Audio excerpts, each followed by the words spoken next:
So this is my take two, because YouTube flagged me on the first one. 2016 Mercedes-Benz cla250 with the battery draw, killing the car. So had to replace the battery. Always go with genuine. I confirmed that there was a draw. It was over 11 amps, but here we're looking at just over 10 amps. So in this video, I'm gonna do a little bit better. I got my milliamp, millivolt. Couldn't even hold the camera right to show the thermal imager, so I'm gonna try to do better.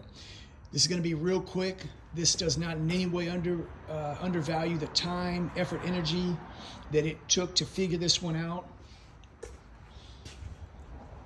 So anyway, diagnosis, no customer likes to pay it. Then they want it to go towards the repair. I will never apply it to the repair because to me, this is the most important part of the job.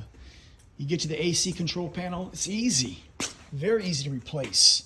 So yeah, anybody can replace parts. Figuring them out's another story. But let me just show you what's involved just to be able to even do this work. They don't give those little amp clamps away, they're expensive. My electrical kit, I got it over $1,000 into that. That's my Mercedes tool, taking me way back with the voltmeter. This is my interface for my Mercedes tool, but it's also a scanner, $5,200. My Mercedes computer, factory diagnostics and information. What else do I want to show? Oh, and the thermal imager. The little sucker cost me almost $2,000. So just to do this job, I've got over $10,000 in equipment to do it. And that isn't all my equipment, but to diagnose that, that's what I've got into it. So now let me walk you through what I do. These come in, always verify the customer's complaint, always. We've done that. There's a fat draw. Short test the vehicle, I did that. So within this AC control module, there's the fault, it's current, and there's my faults, and this is what I followed. Relay coil, rear windshield heater has a malfunction. There's a short to positive, short to power. That's where I started because I knew that these grids will pull a lot of energy.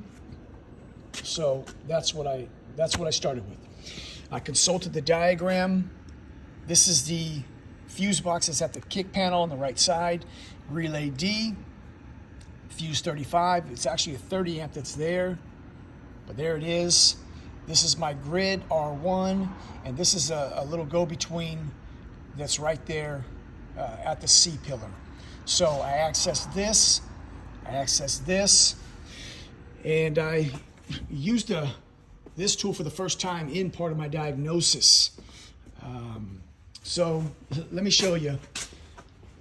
You can see the heat coming off of this. I'm gonna close this door down, but look at the heat coming off of that rear glass. So yeah, it's on. It's on. So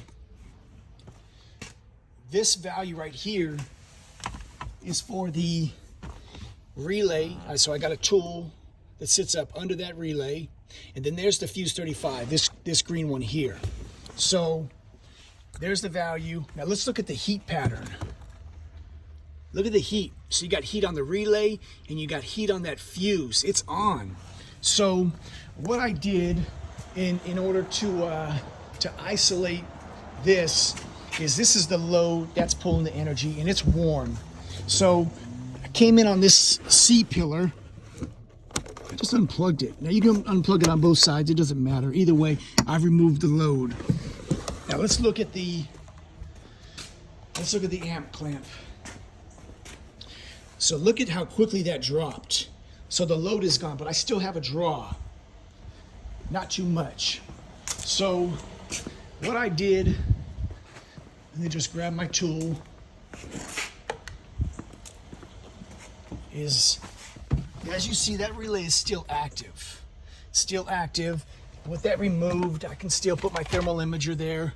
It still sees that heat from both of those components. So I've got the AC panel accessed. Take a look at the amp clamp.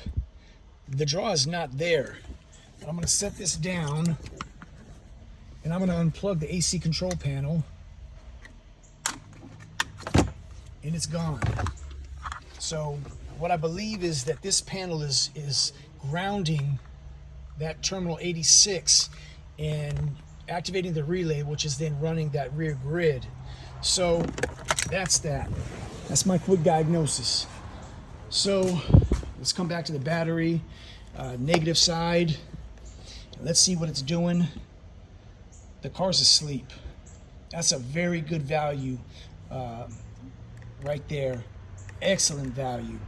So there's the issue. That was real quick, but this took me quite a bit of time to figure it out. Used millivolts across the fuses initially. There's my setting, and you just go across each fuse and you can see, but this has got to be the fastest way that now that I've found. Use the thermal imager to see, but have information available to you just to know where you're at and what you're doing. So hope that helps somebody.